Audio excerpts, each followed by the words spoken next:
So ಇವತ್ತು ನಾನು ಒಂದು ಇಂಟ್ರೆಸ್ಟಿಂಗ್ ಟಾಪಿಕ್ ಜೊತೆ ಬಂದಿದ್ದೀನಿ. ಸೊ ಇತ್ತೀಚಿನ ದಿನಗಳಲ್ಲಿ ನೀವು ನೋಡ್ತಾ ಇರ್ಬೋದು, ಎಲ್ಲಾ ಕಡೆ ತುಂಬಾ ಮನೆಗಳ ಕನ್ಸ್ಟ್ರಕ್ಷನ್ಸ್ ನಡೀತಾನೆ ಇರುತ್ತೆ. ಸೊ ಕನ್ಸ್ಟ್ರಕ್ಷನ್ ಅಂತ ಬಂದಿದ ತಕ್ಷಣನೇ ಸೊ ಫಸ್ಟ್ ನಮ್ಗೆ ಇಂಪಾರ್ಟೆಂಟ್ ಥಿಂಗ್ ಬಂದ್ಬಿಟ್ಟು ಬ್ರಿಕ್ಸ್. ಸೊ ಬ್ರಿಕ್ಸ್ ಇಲ್ದೇನೆ ನಾವೇನು ಕನ್ಸ್ಟ್ರಕ್ಟೇ ಮಾಡ್ಲಿಕ್ಕೆ ಆಗೋದಿಲ್ಲ. ಟ್ರೆಡಿಷನಲ್ ಬ್ರಿಕ್ಸ್ ಆದ ಮಡ್ ಬ್ರಿಕ್ಸ್ ಬಗ್ಗೆ ಇವತ್ತು ನಾವು ಹೆಚ್ಚಿನ ಮಾಹಿತಿಗಳನ್ನ ತಿಳ್ಕೊಳ್ಳೋಣ. ಸೊ ಅದನ್ನ ನಮ್ಗೆಲ್ಲ ತಿಳಿಸ್ಕೊಡೋದಕ್ಕೆ 29 ವರ್ಷಗಳಿಂದ ಇದೇ ಫೀಲ್ಡ್ ಅಲ್ಲಿ ಮಡ್ ಬ್ರಿಕ್ಸ್ ನ ತಯಾರಿಸ್ತಾ ಇರುವಂತಹ ಮತ್ತು ಮೈಸೂರು ಮತ್ತು ಇತರೆ ಜಿಲ್ಲೆಗಳಿಗೆ ಸಪ್ಲೈ ಮಾಡ್ತಾ ಇರೋ ಓಂ ಬ್ರಿಕ್ಸ್ ನ ಮಾಲೀಕರಾದ ಶ್ರೀಮತಿ ಧನ್ಯ ಸತ್ಯೇಂದ್ರ ಮೂರ್ತಿ ಅವರು ಇವತ್ತು ನಮ್ಮ ಜೊತೆ ಇದ್ದಾರೆ. ಸೊ ಬನ್ನಿ ಅವ್ರನ್ನ ಬರ್ಮಾಡ್ಕೊಳ್ಳೋಣ. ನಮಸ್ತೆ ಧನ್ಯ ಅವರೇ, ನಿಮ್ಗೆ ಕಾರ್ಯಕ್ರಮಕ್ಕೆ ಸ್ವಾಗತ. ನಮಸ್ತೆ ಶ್ರುತಿ. ಇವತ್ತಿನ ದಿವಸ ನನ್ನ ಈ ಒಂದು ಇಟ್ಟಿಗೆ ತಯಾರಿ ಮಾಡೋಂಥ ಘಟಕಕ್ಕೆ ನೀವೆಲ್ಲ ಬಂದಿದ್ದೀರಾ. ಅದು ನೀವು ಬಂದಿದ್ದೀರಾ, ನಿಮಗೆ ನಾನು ಕೂಡ ಸ್ವಾಗತವನ್ನು ಕೋರ್ತಾ ಇದ್ದೇನೆ. ಹಾಗೆ ನನಗೆ ಇವಾಗ ಏನು ಮಾಹಿತಿ ಗೊತ್ತಿದೆ ಇಟ್ಟಿಗೆ ವಿಚಾರವಾಗಿ ಎಲ್ಲವತ್ತು ನಿಮಗೆ ನಾನು ತಿಳಿಸ್ಕೊಳ್ಳೋಕ್ಕೆ ಬಹಳ ಉತ್ಸುಕಳಾಗಿದ್ದೀನಿ. ನಿಮಗೆ ಮತ್ತೊಮ್ಮೆ ಸ್ವಾಗತ. ಮೊದಲನೇದಾಗಿ ಬ್ರಿಕ್ಸ್ ಅನ್ನೋದು ಯಾವಾಗ ಇಂಟ್ರೊಡ್ಯೂಸ್ ಆಯ್ತು? ಯಾಕಂದ್ರೆ ನಾವು ಕೇಳಿರೋ ಪ್ರಕಾರ ಸೊ ಮುಂಚೆ ಎಲ್ಲ ನಮ್ಮ ತಾತಂದಿರು ಹೇಳ್ತಾ ಇದ್ದಿದ್ದು ಪೂರ್ತಿ ಮಣ್ಣಲ್ಲೇ ಗೋಡೆ ಕಟ್ತಾ ಇದ್ರು ಅಂತ. ಬಟ್ ಇವಾಗ ಯಾರು ಮಣ್ಣಲ್ಲಿ ಕಟ್ಟಲ್ಲ, ಎಲ್ಲರೂ ಬ್ರಿಕ್ಸ್ ಪ್ರಿಫರ್ ಮಾಡ್ತಾರೆ. ಸೊ ಯಾವಾಗಿಂದ ಬಂತು ಅಂತ ಒಂದ್ ಸ್ವಲ್ಪ ಬ್ರೀಫ್ ಆಗಿ ಹೇಳ್ತೀರಾ? ಖಂಡಿತ ಶ್ರುತಿ.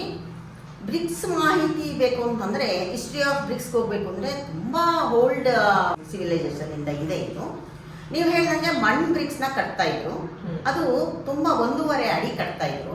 ಕಟ್ಬಿಟ್ಟಾದ್ಮೇಲೆ ಮಣ್ ಬ್ರಿಕ್ಸ್ ನ ಮಣ್ಣಲ್ಲೇ ಪ್ಲಾಸ್ಟರ್ ಮಾಡ್ತಾ ಇದ್ರು. ಸೊ ಸ್ಪೇಸ್ ತುಂಬಾ ಜಾಸ್ತಿ ತಗೊಂತಾ ಇದ್ರು. ಆದ್ರೂ ಕೂಡ ಅದು ನಿಧಾನಕ್ಕೆ ಸ್ಲೋ ಪ್ರೋಸೆಸ್ ಆಗ್ತಾ ಇತ್ತು. ಫಾಸ್ಟ್ ಆಗಿ ಕಟ್ಲಿಕ್ಕೆ ಆಗ್ತಾ ಇರಲಿಲ್ಲ. ಸೊ ಒಂದು ಪೀರಿಯಡ್ ಅಲ್ಲಿ ಏನಂದ್ರೆ ಲಂಡನ್ ಅಲ್ಲಿ ಸ್ವಲ್ಪ ಹೆವಿ ಮಿಸ್ಟ್ ಆಗಿರೋದ್ರಿಂದ ಆ ಟೈಮಲ್ಲಿ ಅವರು ರೆಡ್ ಬ್ರಿಕ್ಸ್ ಆದ್ರೆ ವಿಸಿಬಿಲಿಟಿ ಇರುತ್ತೆ ಅನ್ನೋ ಉದ್ದೇಶದಿಂದ ಅದನ್ನ ಅವರು ಅಡಾಪ್ಟ್ ಮಾಡಿಕೊಂಡು ರೆಡ್ ಬ್ರಿಕ್ಸ್ ಅಲ್ಲಿ ಕನ್ಸ್ಟ್ರಕ್ಷನ್ ಮಾಡಕ್ ಶುರು ಮಾಡಿದ್ರು. ಅದಾದ್ಮೇಲೆ ಅದು ಹಾಗೆ ನಡೀತಾ ಇತ್ತು. 1885 ತನಕನೂ ಅದು ಹಾಗೇನೆ ಹ್ಯಾಂಡ್ ಮೋಲ್ಡ್ ಬ್ರಿಕ್ಸ್ ಅಲ್ಲಿ ಮ್ಯಾನ್ ಮೇಡ್ ಬ್ರಿಕ್ಸ್ ಅಂತ ಎಲ್ಲರೂ ಯೂಸ್ ಮಾಡಕ್ ಶುರು ಮಾಡಿದ್ರು. ನೆಕ್ಸ್ಟ್ ಇಂಡಸ್ಟ್ರಿ ರೆವಲ್ಯೂಷನ್ ಆಗ್ತಾ ಇದೆ, ನಿಮ್ಗೆ ಗೊತ್ತು. ಈ 1925 ನಲ್ಲಿ ಇಂಡಸ್ಟ್ರಿ ರೆವಲ್ಯೂಷನ್ ಪೀರಿಯಡ್ ಅಲ್ಲಿ ಒಂದು ದೊಡ್ಡ ಕ್ರಾಂತಿಕಾರಿ ಒಂದು ಬೆಳವಣಿಗೆನೆ ಬಂತು. ಆವಾಗ ಎಲ್ಲರೂ ಇದನ್ನ ಯಾಕೆ ಮಿಷನ್ ಬ್ರಿಕ್ಸ್ ಆಗಬಾರ್ದು, ಮೋಲ್ಡೆಡ್ ಬ್ರಿಕ್ಸ್ ಆಗಬಾರ್ದು, ಒಂದು ಈಕ್ವಲ್ ಪ್ರಪೋರ್ಷನೇಟ್ ಇರುತ್ತೆ, ನೀಟಾಗಿರುತ್ತೆ. 9/4/3 ಆಕ್ಚುअल 9/4/3 ಮೆಜರ್ಮೆಂಟ್ ಬರೋದು. ಆ ಇಂಚಸ್ ಪ್ರಕಾರ ಒಂದು ಮಿಷನ್ ಬ್ರಿಕ್ಸ್ ಅಂತ ನಮ್ಮ ಒಂದು ಇಂಡಿಯಾಗೆ ಆಕ್ಚುअल 1925 ನಲ್ಲಿ ಅದು ಶಹಜಹಾನ್ ಪೀರಿಯಡ್ ಅಲ್ಲಿ ನಮ್ಮ ಇಂಡಿಯಾಗೆ ಇಂಟ್ರೊಡ್ಯೂಸ್ ಆಯಿತು ಅಂತ ತಿಳಿಸ್ಕೊಡ್ತಾ ಇದ್ದೀನಿ. ಸೊ ನಾವ್ ಅನ್ಕೊಂಡಿದ್ವಿ ಇದೇನೋ ಮಡ್ ಬ್ರಿಕ್ಸ್ ಅನ್ನೋ ಕಾನ್ಸೆಪ್ಟ್ ಇಂಡಿಯಾ ಇಂದಾನೇ ಬಂದಿದೆ ಅಂತ. ಬಟ್ ನಮ್ಗೆ ಇವಾಗಷ್ಟೇ ಗೊತ್ತಾಯ್ತು ಬೇರೆ ದೇಶದಿಂದ ಅದು ನಮ್ಮ ದೇಶಕ್ಕೆ ರೆವಲ್ಯೂಷನ್ ಆಗಿ ಬಂದಿದೆ. ಮತ್ತೆ ಇಷ್ಟೊಂದು ವರ್ಷದ ಹಿಂದೆನೆ ಬ್ರಿಕ್ಸ್ ಅನ್ನೋ ಕಾನ್ಸೆಪ್ಟ್ ಬಂದಿದೆ ಅಂತ ಕೇಳಿ ತುಂಬಾ ಖುಷಿ ಆಯ್ತು. ಬ್ರಿಕ್ಸ್ ಹಿಸ್ಟ್ರಿ ಬಗ್ಗೆ ನಾವೆಲ್ಲ ತಿಳ್ಕೊಂಡ್ವಿ. ಸೊ ಇವಾಗ ನನ್ನ ನೆಕ್ಸ್ಟ್ ಕ್ವೆಶನ್ ಬಂದ್ಬಿಟ್ಟು, ಏನಾದ್ರೂ ಇದು ರೆಡ್ ಬ್ರಿಕ್ಸ್ ಅನ್ನೋದು ಒಂದೇ ಕಾನ್ಸೆಪ್ಟಾ, ಇಲ್ಲ ಅಂದ್ರೆ ಬ್ರಿಕ್ಸ್ ಅಲ್ಲಿ ಬೇರೆ ಬೇರೆ ಟೈಪ್ಸ್ ಇದೆಯಾ? ಸೊ ಇದ್ರೆ ಅದು ಏನೇನಿದೆ ಧನ್ಯ? ಈ ಕ್ವಶನ್ ತುಂಬಾ ಒಳ್ಳೆ ಕ್ವಶನ್ ಶ್ರುತಿ. ಆಕ್ಚುಯಲ್ ಆಗಿ ಬ್ರಿಕ್ಸ್ ಅಂತಂದ್ರೆ ಒಂದು ಕಟ್ಟಡ ಕಟ್ಟಲಿಕ್ಕೆ ಉಪಯೋಗಿಸೋ ಒಂದು ಸಾಮಗ್ರಿ. ಈಗ 4 ಟೈಪ್ಸ್ ಆಫ್ ಬ್ರಿಕ್ಸ್ ಇದೆ ಶ್ರುತಿ. ಅದರಲ್ಲಿ ನಮ್ದು ಮಡ್ ಕ್ಲೇ ಬ್ರಿಕ್ಸ್ ಅಂದ್ರೆ ನಾನು ಮುಂಚೆನೆ ಹೇಳ್ದಂಗೆ ಹ್ಯಾಂಡ್ ಮೇಡ್ ಒಂದಿದೆ, ಮಿಷನರಿ ಒಂದಿದೆ. ಇದಲ್ಲದೆ ಇನ್ನೂ ಒಂದಿದೆ ಶ್ರುತಿ, ಅದು ಇಂಜಿನಿಯರಿಂಗ್ ಬ್ರಿಕ್ಸ್ ಅಂತ ಅದಕ್ಕೆ ಹೆಸರು ಕೊಟ್ಟಿದ್ದಾರೆ. ಅದು ಕೂಡ ಅದು ಮಡ್ ಅಲ್ಲೇ ಮಾಡೋದು. ಅದಕ್ಕೇನಂದ್ರೆ ವಿತೌಟ್ ಪ್ಲಾಸ್ಟರ್ ಬರುತ್ತೆ. ನಮ್ಮ ಬ್ರಿಕ್ಸ್ ಏನಂದ್ರೆ ನಮ್ದು ಕೂಡ ವೈರ್ ಕಟ್ ಬ್ರಿಕ್ಸ್ ಏನೆ, ಬಟ್ ಅದು ನಮ್ದು ಪ್ಲಾಸ್ಟಿಂಗ್ ಇರುತ್ತೆ. ಪ್ಲಾಸ್ಟರ್ ಮೇಲ್ ಮಾಡಲೇಬೇಕು. ಇನ್ನೊಂದು ಹೇಳಿದ್ನಲ್ಲ ನಾನು, ಇಂಜಿನಿಯರಿಂಗ್ ಬ್ರಿಕ್ಸ್ ಅಲ್ಲಿ ವೈರ್ ಕಟ್ ಬ್ರಿಕ್ಸ್ ಅಂತ ಬರುತ್ತೆ. ಇದು ಕೇರಳದಿಂದ ಎಸ್ಪೆಷಲಿ ಜಾಸ್ತಿ ಬರುತ್ತೆ. ಯಾಕೆ ಅಂದ್ರೆ ಅದಕ್ಕೆ ತುಂಬಾ ಒಳ್ಳೆ ಮಣ್ಣು ಬೇಕು. ಅದಕ್ಕೋಸ್ಕರ ಅಂತ ಫೈನ್ ಮಣ್ಣು ಸಿಕ್ಕೋದು ಕೆಲವು ಕಡೆ, ಅದ್ರಲ್ಲಿ ಮಾತ್ರ ಮಾಡೋದು ಆ ವೈರ್ ಕಟ್ ಬ್ರಿಕ್ಸ್. ಅದು ನೀಟಾಗಿರುತ್ತೆ. ಅದೇನಂದ್ರೆ ಮನೆ ಕಟ್ಲಿಕ್ಕೆ ಜಾಸ್ತಿ ಉಪಯೋಗಿಸಲ್ಲ, ಹೆವಿ ಕಷ್ಟ ಆಗುತ್ತೆ. ಸೊ ವಿತೌಟ್ ಪ್ಲಾಸ್ಟಿಂಗ್ ಆಗಿರೋದ್ರಿಂದ ಮನೆಗೆ ಶೋ ಆಗಿ ಅದು ಫ್ರಂಟ್ ಲುಕ್ ಬರಲಿಕ್ಕೆ ಎಲಿವೇಶನ್ಗೋಸ್ಕರ ಅದನ್ನು ಉಪಯೋಗಿಸ್ತಾರೆ. ಜೊತೆಗೆ ಮಡ್ಡಲ್ಲೇ ಮಾಡೋ ಅಂಥದ್ದು ಇನ್ನೂ ಒಂದಿದೆ, ಇಂಜಿನಿಯರಿಂಗ್ ಬ್ರಿಕ್ಸ್. ಅದು ಜಾಲಿ ಬ್ರಿಕ್ಸ್ ಅಂತ. ಅದು ಜಾಲಿ ಬ್ರಿಕ್ಸ್ ಅಂದ್ರೆ ನೀವು ಸ್ವಲ್ಪ ಅಬ್ಸರ್ವ್ ಮಾಡಬೇಕು. ಅದು ಕೂಡ ಫ್ರಂಟ್ ಎಲಿವೇಶನ್ ಉಪಯೋಗಿಸ್ತಾರೆ. ಅದು ಮಧ್ಯ ಹೋಲ್ ಇರುತ್ತೆ. ಅದು ಕೂಡ ಶೋ ರೆಡ್ ಕಲರ್ ಅಲ್ಲೇ ಇರುತ್ತೆ. ಅದು ಕೂಡ ಮಾಡೋ ರೀತಿ ಚೇಂಜ್. ಬಟ್ ಕ್ಲೇ ಅಂತ ಬಂದಾಗ ಮಣ್ಣಿನಲ್ಲಿ ಬರುವಂತದ್ದು ಅದು ಒಂದು ಕೂಡ ಒಂದು ಟೈಪ್ ಆಫ್ ಕ್ಲೇ ಬ್ರಿಕ್ಸ್. ಈ ನಮ್ಮದೇನಂದ್ರೆ ಪ್ಯೂರ್ಲಿ ಕನ್ಸ್ಟ್ರಕ್ಷನ್ ಉಪಯೋಗಿಸ್ತೀವಿ. ಅದೆಲ್ಲ ಶೋ ಪೀಸ್ ಆಗಿ ಫ್ರಂಟ್ ಎಲಿವೇಶನ್ ಗೋಡೆ ಕನ್ಸ್ಟ್ರಕ್ಷನ್ ಯೂಸ್ ಮಾಡ್ತಾರೆ. ಇನ್ನೊಂದು ಸಿಮೆಂಟ್ ಬ್ರಿಕ್ಸ್ ಹೇಳಿದೆ ಶ್ರುತಿ. ಹಾ. ಸಿಮೆಂಟ್ ಬ್ರಿಕ್ಸ್ ಕೂಡ ಅದು ಕನ್ಸ್ಟ್ರಕ್ಷನ್ಗೆ ಉಪಯೋಗಿಸ್ತಾರೆ. ಓಕೆ. ಮತ್ತೆ ಇನ್ನೊಂದು ಲೈಮ್ ಸ್ಟೋನ್ ಬ್ರಿಕ್ಸ್ ಅಂತ, ಅದನ್ನ ಸ್ಪಾಟ್ ಅಲ್ಲಿ ಎಲ್ಲಿ ನಾವು ಕನ್ಸ್ಟ್ರಕ್ಷನ್ ಮಾಡ್ತೀವಿ ಆ ಸ್ಪಾಟ್ ಅಲ್ಲೇ ಸಿಮೆಂಟು ಮತ್ತೆ ಮರಳು ಇದು ನಾವು ಉಪಯೋಗಿಸಿ ಸ್ಪಾಟ್ ಅಲ್ಲೇ ತಯಾರು ಮಾಡಿ ಅದನ್ನು ಉಪಯೋಗಿಸೋ ಅಂಥದ್ದು ಬ್ರಿಕ್ಸ್. ಹೀಗೆ 4 ತರ ಬ್ರಿಕ್ಸ್ ಇದೆ. ನಾವು ಜನರಲ್ ಆಗಿ ಅನ್ಕೊಂಡಿದ್ವಿ ಏನು ಇಟ್ಕೆ ಇದೆ ಸೊ ಅದನ್ನೇ ಯಾವಾಗೂ ಯೂಸ್ ಮಾಡೋದು, ಬೇರೆ ಏನು ಟೈಪ್ಸ್ ಇಲ್ವೇನೋ ಅಂತ. ಬಟ್ ಈವನ್ ಡೆಕೋರೇಷನ್ ಇರ್ಬೋದು, ಇಲ್ಲ ಸಿಮೆಂಟ್ ಬ್ರಿಕ್ಸ್ ನೀವೇನು ಹೇಳಿದ್ರಿ, ಸೊ ಇಷ್ಟೆಲ್ಲಾ ತರ ಇದೆ ಅಂತ ಮಾಹಿತಿ ತಿಳ್ಕೊಂಡು ನಮಗ್ ಖುಷಿ ಆಯ್ತು. ಜನರಲ್ ಆಗಿ ನೀವೇ ಹೇಳ್ದಂಗೆ ಒಂದು ನಾವು ಕನ್ಸ್ಟ್ರಕ್ಷನ್ ಯೂಸ್ ಮಾಡೋದು ಈ ತರ ರೆಡ್ ಬ್ರಿಕ್ಸ್, ಇಲ್ಲ ಅಂದ್ರೆ ಸಿಮೆಂಟ್ ಬ್ರಿಕ್ಸ್. ಸೊ ಇನ್ ಬೇರೆದೆಲ್ಲ ಏನಿದ್ರು ಡೆಕೋರೇಷನ್ ಮತ್ತೆ ಎಲಿವೇಶನ್ ಯೂಸ್ ಮಾಡೋದು ಅಂತ ಹೇಳಿದ್ರಿ. ಕನ್ಸ್ಟ್ರಕ್ಷನ್ ಯೂಸ್ ಮಾಡೋ ಸಿಮೆಂಟ್ ಬ್ರಿಕ್ಸ್ ಮತ್ತೆ ರೆಡ್ ಬ್ರಿಕ್ಸ್ ಗೆ ಏನಾದ್ರೂ ಡಿಫ್ರೆನ್ಸ್ ಇದೆಯಾ? ಹೌದು ಶ್ರುತಿ, ಖಂಡಿತವಾಗೂ ಡಿಫ್ರೆನ್ಸ್ ಇದೆ. ಈ ಮೇಜರ್ ಡಿಫ್ರೆನ್ಸ್ ಏನಂತಂದ್ರೆ ಕ್ಲೇ ಬ್ರಿಕ್ಸ್ ಅಲ್ಲಿ ಅದಕ್ಕೆ ರೆಸಿಸ್ಟೆನ್ಸ್ ಪವರ್ ಇದೆ, ಹೀಟ್ ರೆಸಿಸ್ಟೆನ್ಸ್ ಪವರ್ ಇದೆ. ಈಗ ನಾವು ಕ್ಲೇ ಬ್ರಿಕ್ಸ್ ಅಲ್ಲಿ ನಾವು ಮನೆ ಅಂತ ಕಟ್ಟಿದಾಗ ಯಾವಾಗಲೂ ಎಲ್ಲರೂ ಮನೆ ಕಟ್ಟೋದು ಸುಖ ಶಾಂತಿ ನೆಮ್ಮದಿ ಪೀಸ್ ಆಫ್ ಮೈಂಡ್ ಸಿಗ್ಲಿ ಅಂತ. ಸೊ ಆಲ್ಮೋಸ್ಟ್ ಆಲ್ ನಾನು ಅಬ್ಸರ್ವ್ ಮಾಡಿರೋ ಪ್ರಕಾರ ಕ್ಲೇ ಬ್ರಿಕ್ಸ್ ಅಲ್ಲಿ ಮನೆ ಕಟ್ಟೋದೆಲ್ಲ ಒಳಗಡೆ ಹೋದ ತಕ್ಷಣ ಕೂಲ್ನೆಸ್ ಕಾಣ್ತೀವಿ ನಾವು. ಯಾಕೆ ಇದು ಕಾಣ್ತೀವಿ ಅಂದರೆ ಕ್ಲೇ ಬ್ರಿಕ್ಸ್ಗೆ ಒಳಗಡೆಯಿಂದ ಬಂದ ಟೆಂಪ್ರೇಚರ್ನ ಹೀಟನ್ನ ತೆಗೆದು ಅದು ಕಂಟ್ರೋಲ್ ಮಾಡಿ ಒಳಗಡೆ ಬರ್ದಿದ್ದಂಗೆ ನೋಡ್ಕೊಳ್ಳೋ ಕೆಪಾಸಿಟಿ ಕ್ಲೇ ಬ್ರಿಕ್ಸ್ಗೆ ಅದು ಅವಾಯ್ಡ್ ಮಾಡುತ್ತೆ. ಬಟ್ ಸಿಮೆಂಟ್ ಬ್ರಿಕ್ಸಲ್ಲಿ ಆ ಥರ ಅವಾಯ್ಡ್ ಮಾಡೋ ನೇಚರ್ ಇಲ್ಲ. ಇದು ಹೊರಗಡೆ ಇವಾಗ ಟೆಂಪ್ರೇಚರ್ ಇದ್ರೆ ಒಳಗಡೆ ಕೂಡ ಟೆಂಪ್ರೇಚರ್ ಇರುತ್ತೆ. ಸೊ ಹೊರಗಡೆ ಕೂಲ್ನೆಸ್ ಇದ್ದು ಮಳೆ ಎಲ್ಲ ಬಂದು ಕೂಲ್ನೆಸ್ ಇದ್ದಾಗ ಒಳಗಡೆನೂ ಕೂಲ್ನೆಸ್ ಇರುತ್ತೆ. ಸೊ ಎರಡೂ ಕಡೆಯಿಂದ ಸಿಮೆಂಟ್ ಬ್ರಿಕ್ಸ್ ಮೈನಸ್ ಪಾಯಿಂಟ್. ಆದರೆ ಕ್ಲೇ ಬ್ರಿಕ್ಸ್ ಅಲ್ಲಿ ಆ ಥರ ಬರಲ್ಲ, ತುಂಬಾ ಚೆನ್ನಾಗಿದು ಎಲ್ಲವನ್ನು.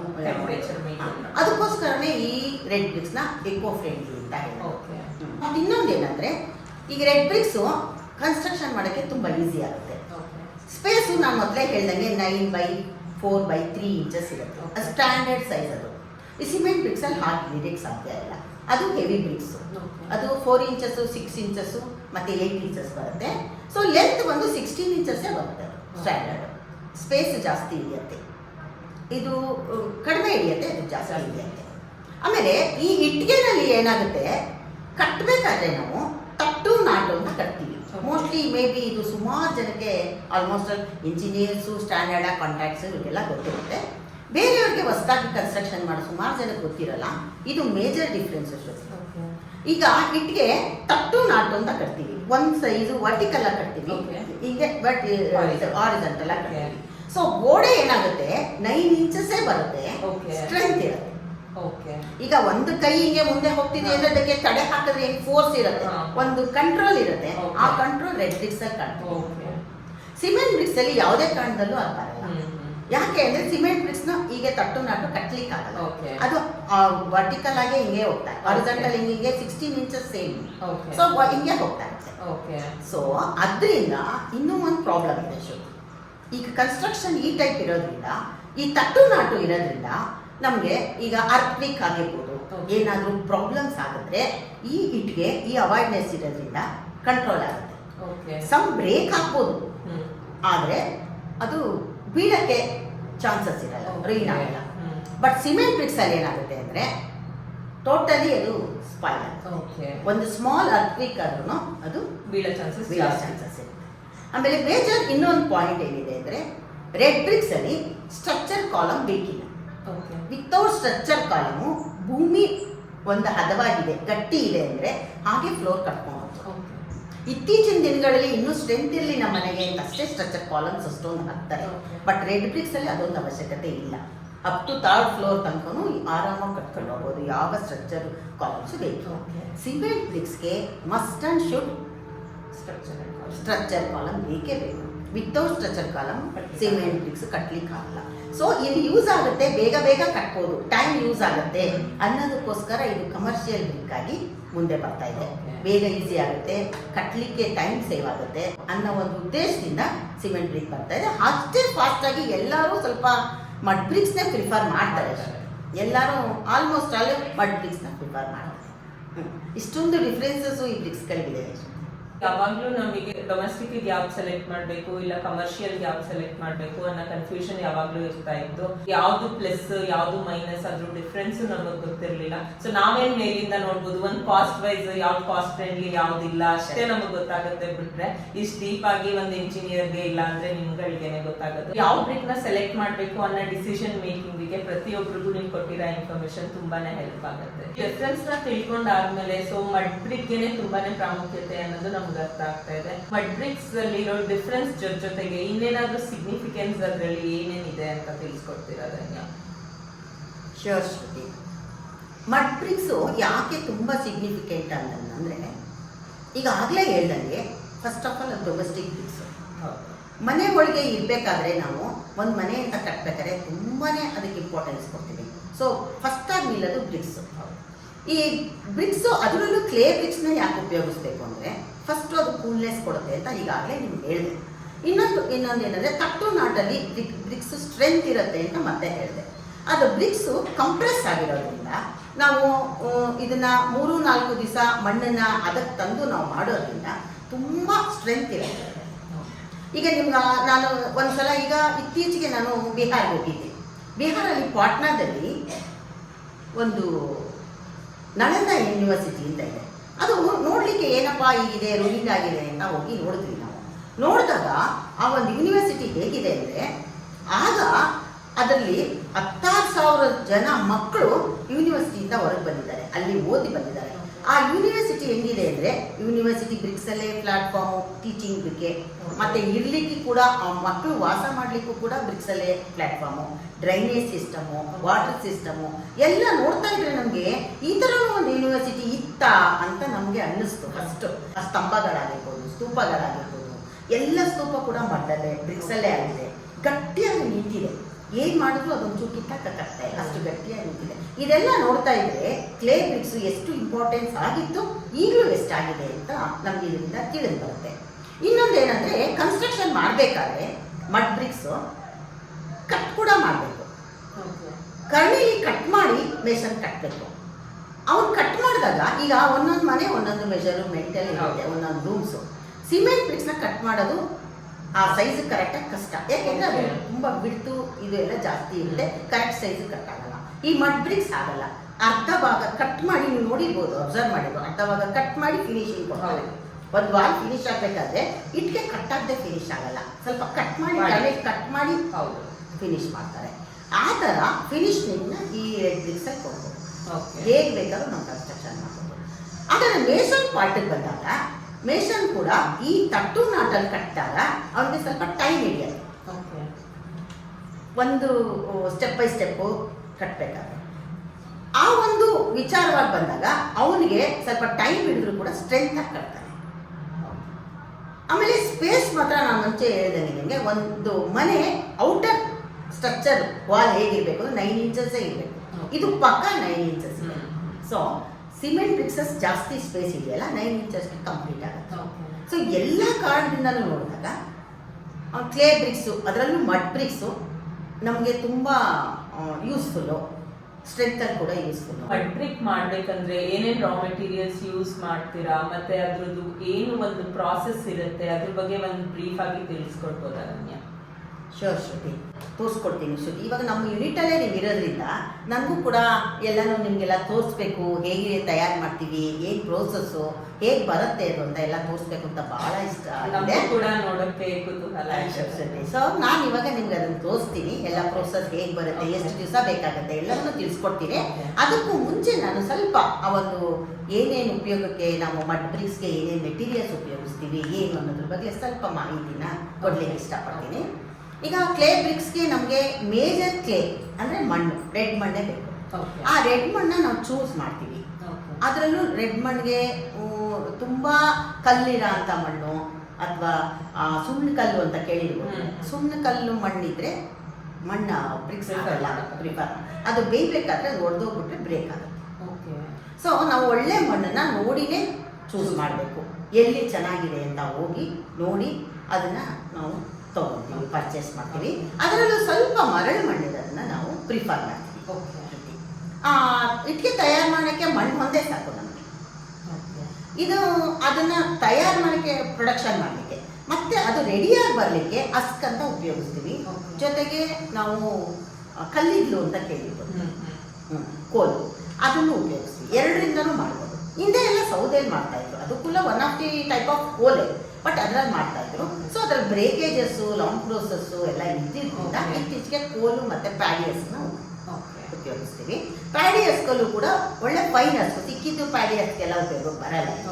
ಫೈನ್ ಬಿನ್ನಿ ಹಸ್ಕ್ ಅಂತ ಬರುತ್ತೆ, ಅದನ್ನೇ ಉಪಯೋಗಿಸ್ತೀವಿ. ಅದ್ರಲ್ಲಿ ಆಯಿಲ್ ಕಂಟೆಂಟ್ನ ಪ್ರೊಡ್ಯೂಸ್ ಮಾಡುತ್ತೆ ಬಿನ್ನಿ ಹಸ್ಕು. ಆ ಬಿನ್ನಿ ಹಸ್ಕನ್ನೇ ನಾವು ತರಬೇಕು, ಸ್ವಲ್ಪ ಕಾಸ್ಟ್ ಜಾಸ್ತಿ ಅದು, ಅದನ್ನೇ ತಂದು ನಾವು ಉಪಯೋಗ ಮಾಡಬೇಕು. ಇಲ್ಲ ಅಂತಂದ್ರೆ ಕಲ್ಲಿದ್ಲು, ಕೋಲ್ನ ಮೊದಲೇ ಹೇಳಿದ್ರೆ ಕೋಲಿದೆ, ಕೋಲು ಟನ್ ಗಟ್ಟಲೆ ಉಪಯೋಗಕ್ಕೆ ಬರುತ್ತೆ, ಅದನ್ನ ತಂದು ಎರಡರಲ್ಲೂ ನಾವು ಇಟ್ಕೆನ ಬೇಯಿಸ್ಲಿಕ್ಕೆ ಉಪಯೋಗಿಸ್ತೀವಿ. ಇನ್ನು ನಿಮಗೆ ನಾನು ಮುಂಚೆನೇ ಹೇಳ್ದಂಗೆ ಇದ್ರ ಪ್ರೋಸೆಸ್ಸು ಎಲ್ಲ ಹೇಗೆ ಎಷ್ಟು ದಿವಸ ಬೇಕಾಗುತ್ತೋ ಎಲ್ಲನೂ ನಿಮಗೆ ಲೈವ್ ಆಗಿ ನಿಮಗೆ ತೋರಿಸ್ಲಿಕ್ಕೆ ಇಷ್ಟಪಡ್ತೀನಿ. ಕಂಪ್ಲೀಟ್ ಬ್ರಿಕ್ ಪ್ರೊಡಕ್ಷನ್ ಪ್ರೋಸೆಸ್ ನೋಡೋಕ್ಕೆ ನಾವು ತುಂಬಾ ಎಕ್ಸೈಟೆಡ್ ಆಗಿದ್ದೀವಿ.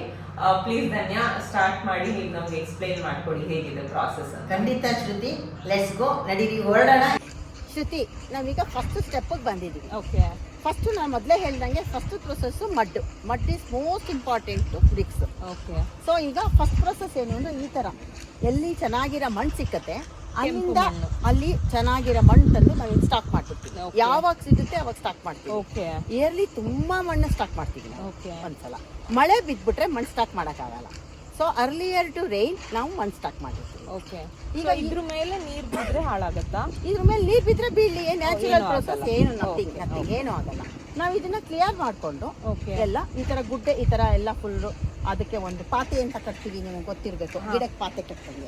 ಎಲ್ಲ ದೊಡ್ಡ ದೊಡ್ಡ ಪಾತೆ ಮಾಡಿ ನೀರು ಹಾಕಿ ಅದನ್ನು ನೆನೆಸ್ತೀವಿ. ಓಕೆ, ಎಷ್ಟು ದಿನ ನೆನೆಸ್ತೀವಿ ಅಷ್ಟು ಚೆನ್ನಾಗಿ ಬರುತ್ತೆ ಶ್ರುತಿ. ಓಕೆ, ಅಟ್ಲೀಸ್ಟ್ 3-4 ಡೇಸ್ ಆದ್ರೂ ನೆನೆಸ್ಬೇಕು. ಅದನ್ನ ಪಲ್ಟಾಯಿಸ್ಬೇಕು 3-4 ಡೇಸ್.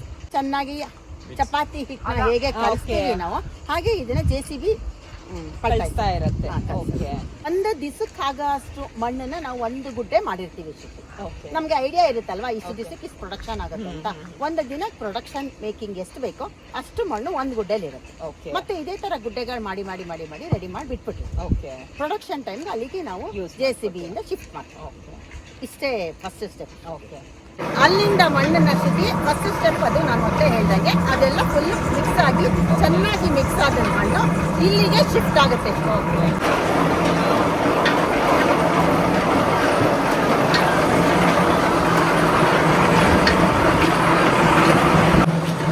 ಅಲ್ಲಿಂದ ಬಂದ್ಬಿಟ್ಟು JCB ಇಂದ ಮಣ್ಣು ಅಲ್ಲಿಗೆ ಬೀಳುತ್ತೆ. ಅಲ್ಲಿಂದ ಸೀದಾ ಕನ್ವೇಯರ್ ಬೆಲ್ಟಿಂದ ಮಣ್ಣು ಅಲ್ಲಿ ಮಿಷನ್ ನೋಡಿ ಮಿಷನ್ ಇದೆ, ಆ ಮಿಷನ್ ಒಳಗಡೆ ಬೀಳುತ್ತೆ. ಆ ಬಿತ್ತಂತ ಮಣ್ಣು ಕೆಳಗಡೆ ಬರುತ್ತೆ. ಈ ಮೌತ್ ಪೀಸ್ ಅಂತಾರೆ, ಇಟ್ಟಿಗೆ ತಯಾರಿ ಮಾಡ್ತಾ ಇರೋ ಮೌತ್ ಪೀಸ್ ಅದು ಹೊರಗಡೆ ಬರ್ತಾರೆ ಬ್ರಿಕ್ಸ್. ಆ ಬ್ರಿಕ್ಸ್ ಮೌತ್ ಪೀಸ್ ಇಂದ ಬ್ರಿಕ್ಸ್ ಹೊರಗಡೆ ಬರುತ್ತೆ. ಓಕೆ, ಗಟ್ಟಿಯಾಗಿ ಪ್ರೆಸ್ ಆಗುತ್ತೆ ಅಲ್ಲಿ. ಆ ಪ್ರೆಸ್ ಆಗಿದ್ದ ಮಣ್ಣಿಂದ ಆ ಬ್ರಿಕ್ಸ್ ಈ ಕಡೆ ಹೊರಗಡೆ ಬರುತ್ತೆ. ಇಷ್ಟು ಈ ಬ್ರಿಕ್ಸ್ನ ಈ ವಯರ್ ಕಟ್ಟಲ್ಲಿ ನಾವು ಇಷ್ಟು ಇಟ್ಟಿಗೆನ ತಯಾರಿ ಮಾಡ್ತೀವಿ. ಅಟ್ ಎ ಟೈಮ್ 10 ಬ್ರಿಕ್ಸ್ ಹೊರಗಡೆ ಬರುತ್ತೆ. ಇಲ್ಲಿಂದ ರೆಡಿಯಾದ ಬ್ರಿಕ್ಸು ಈ ಬ್ರಿಕ್ಸು ಇಲ್ಲಿ ಶಿಫ್ಟ್ ಆಗಿ ಗ್ರೀನ್ ಲ್ಯಾಂಡ್ಗೆ ಹೋಗುತ್ತೆ. ಓಕೆ, ಇದು ಡ್ರೈ ಆಗಿಲ್ಲ ಬ್ರಿಕ್ಸು, ಇದನ್ನ ಗ್ರೀನ್ ಬ್ರಿಕ್ಸ್ ಅಂತ ಹೇಳ್ತೀವಿ. ಇದು ಡ್ರೈ ಆಗಬೇಕು, ಶೆಡ್ ಹೋಗುತ್ತೆ.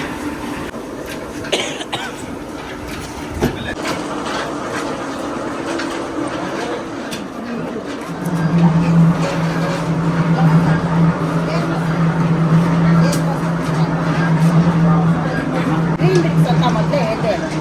ಇದು ಡ್ರೈ ಆಗ್ತಾ ಇರೋ ಬ್ರಿಕ್ಸ್. ಇದು ಫೈರಿಂಗಿಗೆ ನೆಕ್ಸ್ಟ್ ಹೋಗ್ಬೇಕು. ಬಟ್ ಡ್ರೈ ಆಗಲಿಕ್ಕೆ ಇದು 15 ಡೇಸ್ ಬೇಕು. ಈ ಥರ ಸ್ಟ್ಯಾಂಡ್ ಆಗಿ ಡ್ರೈ ಆಗಿರೋದನ್ನ ಸೈಡಿಗೆ ಕಟ್ತೀವಿ. ಅದನ್ನ ನಿಮ್ಮ ಮುಂದೆ ಶೆಡ್ಡಲ್ಲಿ ತೋರಿಸ್ತೀವಿ. ಓಕೆ, ಸೈಡಿಗೆ ಕಟ್ಟಿರೋ ಬ್ರಿಕ್ಸು ಒಣಗಿದೆಯೋ ಇಲ್ವೋ ಅಂತ ನಾವು, ಯಾಕೆಂದರೆ ವೆದರ್ ಪ್ರಾಬ್ಲಮ್. ವಿಂಟರಲ್ಲಿ ಸ್ವಲ್ಪ ಜಾಸ್ತಿ ಬರುತ್ತೆ, ಸಮ್ಮರಲ್ಲಿ 8 to 10 ಡೇಸ್ 12 ಡೇಸ್ ತಗೊಳುತ್ತೆ. ಟೋಟಲಿ ಒಂದು 15 ಡೇಸ್ ಬಿಡ್ತೀವಿ. ಓಕೆ, ಒಳ್ಳೆ ಕ್ವಾಲಿಟಿ ಬ್ರಿಕ್ಸ್ ಬೇಕು ಅಂದರೆ 15 ಡೇಸ್ ನಾವು ಬಿಡಲೇ. ಡ್ರೈ ಆಗೋದ್ರಲ್ಲೇ ಬ್ರಿಕ್ಸ್ ಕ್ವಾಲಿಟಿ ಬರುತ್ತೆ. ಓಕೆ, ಅದನ್ನ ನಾವು ಹೆಂಗೆ ಒಣಗಿದೆಯಾ ಏನೋ ನೋಡ್ಬಿಟ್ಟು ಟೆಸ್ಟ್ ಮಾಡಿಬಿಟ್ಟು ನಾವು ನೆಕ್ಸ್ಟ್ ಫೈರಿಂಗ್ಗೆ ಸೊ ಪ್ರತಿ ಒಂದು ಬ್ರಿಕ್ಸ್ ಟೆಸ್ಟ್ ಮಾಡಿ ಪ್ರತಿ ಒಂದು ಬ್ರಿಕ್ಸ್ ಮಾಡಲ್ಲ, ಒಂದು ಬ್ಯಾಚಲ್ಲಿ ನಮ್ಗೆ ಗೊತ್ತಾಗುತ್ತಲ್ಲ 1 or 2 ಬ್ರಿಕ್ಸ್ ಟೆಸ್ಟ್ ಮಾಡಿದ್ರೆ ಎಲ್ಲ ನೋಡಿದ್ರೇ ಗೊತ್ತಾಗ್ಬಿಡುತ್ತೆ ನಮಗೆ ಒಣಗಿದೆ ಅಂತ. ಸೊ ಟೈಮು ಗೊತ್ತಿರುತ್ತಲ್ಲ ನಮಗೆ. ಸೊ ನೆಕ್ಸ್ಟ್ ಅದು ಫೈರಿಂಗಿಗೆ ಹೋಗುತ್ತೆ. ಇದು ಗ್ರೀನ್ ಬ್ರಿಕ್ಸ್ ಅಂತ ನಾನು ಏನ್ ಹೇಳ್ದೆ, ಇದು Okay. ಕೂಡ ಗ್ರೀನ್ ಬ್ರಿಕ್ಸ್, Okay. ಬಟ್ ಇದು ಡ್ರೈ ಆಗಿರೋ ಬ್ರಿಕ್ಸ್. ಓಕೆ ಆ ಪ್ರೋಸೆಸ್ ಇಂದ ಈ ಪ್ರೋಸೆಸ್ ಬರಕ್ಕೆ 15 ಡೇಸ್ ಬೇಕು. ವೆದರ್ ಹೇಗಿರುತ್ತೆ ಹಾಗೆ. ಮಳೆಗಾಲದಲ್ಲಾದ್ರೆ ಒಂದು ಜಾಸ್ತಿ ದಿವಸ ಬೇಕು, 20, 25, 1 ಮಂತ್. ಜಡಿ ಮಳೆ ಹಿಡಿದ್ರೆ ಮಂತ್ಲಿ ಇದು ಒಣಗಲ್ಲ. Okay. ಈಗ ಸಮ್ಮರ್ ಆಗಿರೋದ್ರಿಂದ 10 ಡೇಸ್ 12 ಡೇಸ್ ಸಾಕು.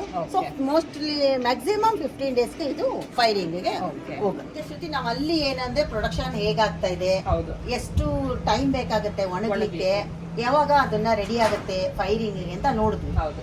ಈಗ ಇದು ಲಾಸ್ಟ್ ಸ್ಟೆಪ್. ಈ Okay. 3 ಸ್ಟೆಪ್ಸ್ ಇದೆ ಲಾಸ್ಟ್ ಸ್ಟೆಪ್ಸ್ ಅಲ್ಲಿ. Okay. ಇದು ಇವಾಗ ಇದು ಫೈರಿಂಗ್ ಕಿಲನ್ ಅಂತೀವಿ. ಓಕೆ ಈ ಕಿಲನ್ ಒಳಗೆ ಬರುತ್ತೆ ಇದು. ಓಕೆ ಇದು ಬರ್ಲಿಕ್ಕೆ ಅಲ್ಲಿ ಡ್ರೈ ಆಗಿ ಬರ್ಲಿಕ್ಕೆ 15 ಡೇಸ್ ಬೇಕು ಸಮ್ಮರ್ಗೆ. ಅದು ಬಂದು ಇಲ್ಲಿ ಬೀಳುತ್ತೆ. ಇಲ್ಲಿ ಈ ತರ ಜೋಡಿಸ್ಬೇಕು. ಓಕೆ ಇದು ನಾವು ಜೋಡಿಸಿರೋದು ಬಿನ್ನಿ ಹಸ್ಕ್ ಅಂತೀವಿ, ಪ್ಯಾಡಿ ಹಸ್ಕ್. ಅದನ್ನ ಉಪಯೋಗಿಸಿ ಮಾಡ್ಲಿಕ್ಕೆ ಈ ಪ್ರೊಸೆಸ್ ಜೋಡಿಸಿದೀವಿ. ಓಕೆ ಕೋಲಲ್ಲಿ ಫೈರ್ ಮಾಡಬೇಕು ಅಂದ್ರೆ ಬೇರೆ ತರ ಜೋಡಿಸ್ಬೇಕು. ಈಗ ಈ ತರ ರೆಡಿ, ಇದು ರೆಡಿ ಆಗ್ತಾ ಇದೆ ಜೋಡಿಸ್ತೀವಿ. ಇದು ನೆಕ್ಸ್ಟ್ ಏನಂದ್ರೆ ನಾನು ಜೋಡಿಸಿರೋದು ರೆಡಿ ಇದೆ Okay. ಫೈರ್ ಆಗಿ. ಓಕೆ ಒಂದು ರೆಡಿ ಆಗ್ತಾ ಇದೆ, ಇದು ಜೋಡಿಸ್ತಾ ಇದೀವಿ ಇನ್ನು. ಈಗ Okay. ಯಾವ ರೀತಿ ಇಡಬೇಕು So, ಅಂದ್ರೆ ತುಂಬಾ ಈ ಜೋಡಿಸ್ಬೇಕು. ಟೆಕ್ನಿಕಲ್ ಎಲ್ಲ ಇದೆ ಇದಕ್ಕೆ ಜೋಡಿಸೋದು ಯಾವ್ಯಾವ ರೀತಿ ಅಂತ ಇದೆ. ಅದೆಲ್ಲ ಒಂದು ಟೆಕ್ನಿಕ್ ಉಪಯೋಗಿಸ್ಕೊಂಡು ನೀಟಾಗಿ ನಾವು ಇದನ್ನ ಜೋಡಿಸ್ತಾ ಇದ್ದೀವಿ. ಇಲ್ಲಿ ಈಗ ಜೋಡಿಸಿ ಮುಗ್ದಿದೆ. ಇದು ವಾಲ್ ಅಂತ ಕಟ್ತೀವಿ. ಇದು ಟೆಂಪ್ರೇಚರ್ ಇನ್ಪುಟ್ ಹಾಗೆ ಇರಲಿ, ಪ್ರೆಷರ್ ಹಾಗೆ ಇರಲಿ ಟೆಂಪ್ರೇಚರ್ ಅಂತ, ಅದಕ್ಕೋಸ್ಕರ ಇದು ಎಕ್ಸ್ಟ್ರಾ ವಾಲ್ ಇದು ಜೋಡಿಸ್ತೀವಿ. ಇದನ್ನ Okay. ಜೋಡಿಸ್ಬಿಟ್ಟು ಇದು ಫೈರ್ ನಡೀತಾ ಇದೆ, ಪ್ರೋಸೆಸ್ ನಡೀತಾ ಇದೆ. ಒಳಗಡೆ ಇದೆ. ಇದು ಒಳಗಡೆ ಮಾತ್ರ ಫೈರ್ ಸುಮ್ನೆ ಮಾಡಿದೀವಿ, wall. ವಾಲ್ ಸುಮ್ಮನೆ ವಾಲ್ Okay. ಅಂತ ಕಟ್ಟಿದೀವಿ. ಇದು ಓಕೆ ಅದು ತಡೆದಿಟ್ಕೊಂಡಿರ್ಲಿ ಪ್ರೆಷರ್ನ, Okay. ಹೀಟ್ ಪ್ರೆಷರ್ನ ಅಂತ ಅದನ್ನ ಹಾಗೆ ವಾಲ್ ಕಟ್ತೀವಿ. Okay. ಇದನ್ನ ವಾಲ್ನ ತೆಗೆದ್ಬಿಟ್ಟು ನೆಕ್ಸ್ಟ್ ನಾವು ಇದು ಫೈರ್ ಮುಗಿದ ಮೇಲೆ ವಾಲ್ ತೆಗೆದ್ಬಿಟ್ಟು ನಾವು ಡಿಸ್ಪ್ಯಾಚಿಗೆ ರೆಡಿ ಓಕೆ ಕೂಲ್ ಆಗಕ್ಕೆ ಬಿಡ್ತೀವಿ. ಓಕೆ ಸೊ ಇದನ್ನ ಒಂದು ಎಷ್ಟು ದಿನ ನೀವು ಹೀಗೆ ಬಿಟ್ಟಿರ್ತೀರಾ? ಜೊತೆ ಈಗ ಸಮ್ಮರ್ ಅಲ್ಲಿ ಏನಾಗುತ್ತೆ ಅಂದ್ರೆ 12 ಡೇಸ್ ಆ 13 ಡೇಸ್ ಅಲ್ಲಿ ಮುಗಿಯುತ್ತೆ. ಓಕೆ ಇದು ಇಂತಿಷ್ಟೇ ಕರೆಕ್ಟ್ ಆಗಿ ಕಂಪ್ಲೀಟ್ ಆಗುತ್ತೆ ಅಂತ ಹೇಳಲಿಕ್ಕೆ ಬರಲ್ಲ. ಓಕೆ ನಮ್ಮ ಎಕ್ಸ್ಪೀರಿಯನ್ಸ್ ಮೂಲಕ ಅದನ್ನ ನಾವು ತಿಳ್ಕೊಬೇಕು. ಓಕೆ ಇಲ್ಲಿವರೆಗೆ ಬಂದ್ರೆ ಇಲ್ಲಿ 5 ಮುಗಿತಾ ಇದೆ, ಇಷ್ಟು ಮುಗಿತಾ ಇದೆ ಅಂತ Okay. ನಮ್ಗೆ Okay. ಅನುಭವ ಇದೆಯಲ್ಲ. Okay. ಸೊ ಅನುಭವದಿಂದ ಅದನ್ನ ಕಂಪ್ಲೀಟ್ ಆಯ್ತು ಅಂತ ತಿಳ್ಕೊಳ್ತೀವಿ. Okay. ಲಾಸ್ಟ್ ಯಾವಾಗ ಹಾಕ್ಬೇಕು ನಾವು ಫೈರಿಂಗು, ಇನ್ನು ಬೇಕಾ ಅದನ್ನ ತಿಳ್ಕೊಂಡು ಮುಗಿಸ್ತೀವಿ. ನನ್ನ ಒಂದು ಅನುಭವದ ಪ್ರಕಾರ ಸಮ್ಮರ್ ಅಲ್ಲಿ ಇದು ಆಲ್ರೆಡಿ 12 to 13 ಡೇಸ್ ಅಲ್ಲಿ ಕಂಪ್ಲೀಟ್ ಕಂಪ್ಲೀಟ್ ಆಗುತ್ತೆ. ಇದು ಅದೇ ವೆದರ್ ಏನಾಗುತ್ತೆ, ವೆದರ್ ಮೇಲೆ ಡಿಫರೆನ್ಸ್ ಆಗುತ್ತೆ. Okay. ಚಳಿಗಾಲದಲ್ಲಿ ಸ್ವಲ್ಪ, ಮಳೆಗಾಲದಲ್ಲಿ ಇಂಟು 1 or 2-3 ಡೇಸ್ ಎಕ್ಸ್ಟೆಂಡ್ ಆದ್ರೂ ಆಗುತ್ತೆ. ಓಕೆ ಇವಾಗ ಬರ್ನಿಂಗ್ ಪ್ಲೇಸಿಗೆ ಬಂದಿದ್ದೀವಿ. ಹೌದು. ಫಸ್ಟ್ ಸ್ಟೇಜ್ ತೋರಿಸ್ದೆ, ಸೆಕೆಂಡ್ ಸ್ಟೇಜ್ ತೋರಿಸ್ದೆ. ಅಲ್ಲಿ ಜೋಡಿಸಿದೀವಿ, ಅಲ್ಲಿ ಫೈರ್ ಆಗ್ತಾ ಇದೆ. Okay. ನೆಕ್ಸ್ಟ್ ಇದು ಫೈರ್ ಕಂಪ್ಲೀಟ್ ಆಗಿ 12-13 ಡೇಸ್ ಹಿಡಿತು. ಇದು Okay. ಕಂಪ್ಲೀಟ್ ಆಗಿ ಇದು ರೆಡಿ ಇದೆ. Okay. ಇದು 1 lakh ಫೈರ್ ಮಾಡಿದೀವಿ ನಾವಿಲ್ಲಿ. Okay. 1 lakh ಬ್ರಿಕ್ಸ್ ಇವಾಗ ನಾವು ಡಿಸ್ಪ್ಯಾಚ್ ಮಾಡ್ಲಿಕ್ಕೆ ರೆಡಿ ಇದೆ. ಇಲ್ಲಿ ಏನಿದೆ, ಇಲ್ಲಿ ಬೂದಿ ಎಲ್ಲ, Okay. ಇದೆಲ್ಲ ಪ್ಯಾಡಿ ಹಸ್ಕ್ ಬೂದಿ. ಓಕೆ ಪ್ಯಾಡಿ ಹಸ್ಕ್ನ ಯೂಸ್ ಮಾಡಿದ್ದೀವಿ ಇದು ಬಾಂಟ್ ಮಾಡೋಕ್ಕೆ.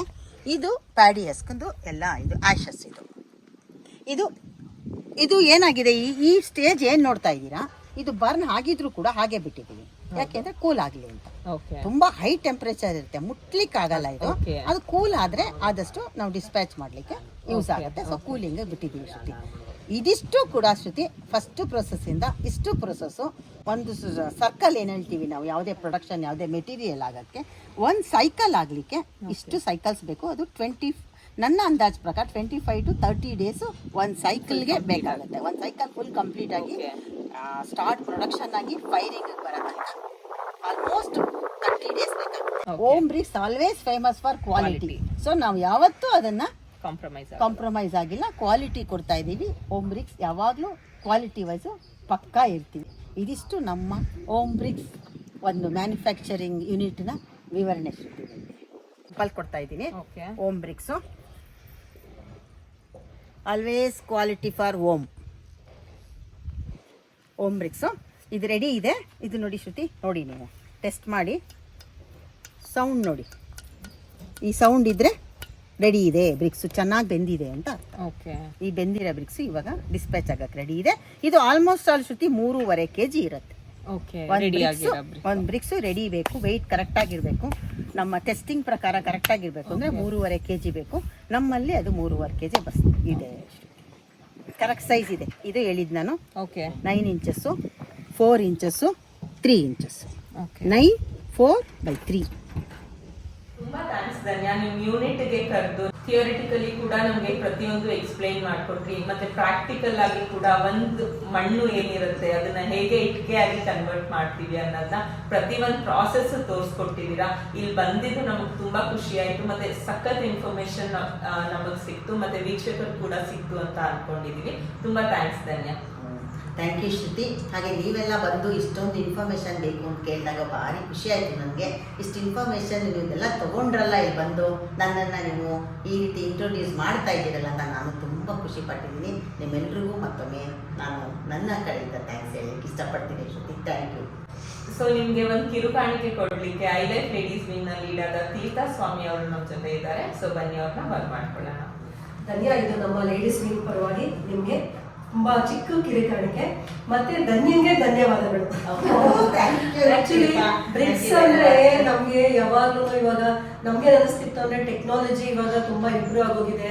ಮಡ್ ಬ್ರಿಕ್ ಎಲ್ಲೋ ಹಿಂದೆ ಹೋಗ್ಬಿಡ್ತಾ ಇದೆ, ಸಿಮೆಂಟ್ ಬ್ರಿಕ್ ಅದನ್ನ ಓವರ್ಟೇಕ್ ಮಾಡ್ತಿದೆ ಅನ್ನೋದೇ ಒಂದು ಕನ್ಸೆಪ್ಷನ್ ಅಲ್ಲಿ ನಾವು ಇದ್ವಿ. ಆದ್ರೆ ಇವತ್ತು ನಮ್ಗೆ ಅರ್ಥ ಆಯ್ತು ಹೌ ಇಟ್ ಇಸ್ ಸಿಗ್ನಿಫಿಕೆಂಟ್. ಹೆಂಗೆ ಮಡ್ ಬ್ರಿಕ್ ತುಂಬಾ ಡಿಫರ್ ಆಗಿ ನಿಲ್ಲುತ್ತೆ. ನೀವು ಏನೇ ಟೆಕ್ನಾಲಜಿ ಏನೇ ಬಂದ್ರೂ mud brick has its own value ಅನ್ನೋದನ್ನ ತುಂಬಾ ಚೆನ್ನಾಗಿ ತಿಳಿಸ್ಕೊಟ್ರಿ. ಅದು ಎಸ್ಪೆಷಲಿ ಥಿಯರಿ ಜೊತೆಗೆ ಶ್ರುತಿ ಹೇಳಿದ ಪ್ರಾಕ್ಟಿಕಲ್ ಆಗಿ ನಮ್ಗೆ ಈ ತರ ಒಂದು ಇಂಡಸ್ಟ್ರಿನ ನಾವು ಬಂದು ನೋಡಿ ಅದು ಹೆಂಗೆ ಪ್ರೊಡಕ್ಷನ್ ಆಗುತ್ತೆ ಅಂತ ನಮಗೆ ತಿಳ್ಕೊಳಕ್ಕೆ ತುಂಬಾನೇ ಅನುಕೂಲ ಮಾಡಿಕೊಟ್ರಿ. ತುಂಬಾ ಥ್ಯಾಂಕ್ಸ್ ಒನ್ಸ್ ಅಗೇನ್. ಧನ್ಯಾಗೆ ಧನ್ಯವಾದಗಳು. ಮತ್ತೆ ಶ್ರುತಿ ಮತ್ತೆ ಅದೇ ಹೇಳ್ತೀವಿ, ತುಂಬಾ ಚೆನ್ನಾಗಿ ಕ್ವಶನ್ಸ್ ಗಳನ್ನ ಫ್ರೇಮ್ ಮಾಡಿ, ಯಾಕಂದ್ರೆ ಇದು ತುಂಬಾ ಇಂಪಾರ್ಟೆಂಟ್. ಯಾವುದೇ ಬಿಲ್ಡಿಂಗ್ ಅಂತ ಬಂದ ತಕ್ಷಣ brick place a vital role. ನೀವು ಅದನ್ನ ತುಂಬಾ ಚೆನ್ನಾಗಿ ಧನ್ಯದಿಂದ ಎಕ್ಸ್ಟ್ರಾಕ್ಟ್ ಮಾಡಿದ್ದೀರಾ, ಅದು ಏನೇನು ಇಂಪಾರ್ಟೆಂಟು, ಏನೇನು ಬೇಕು, ಅದು ಹೆಂಗ್ ಮಾಡ್ತಾರೆ ಅಂತ. So I am thankful to you also. Thank you Dhanya. Thank you Theertha. Thank you very much.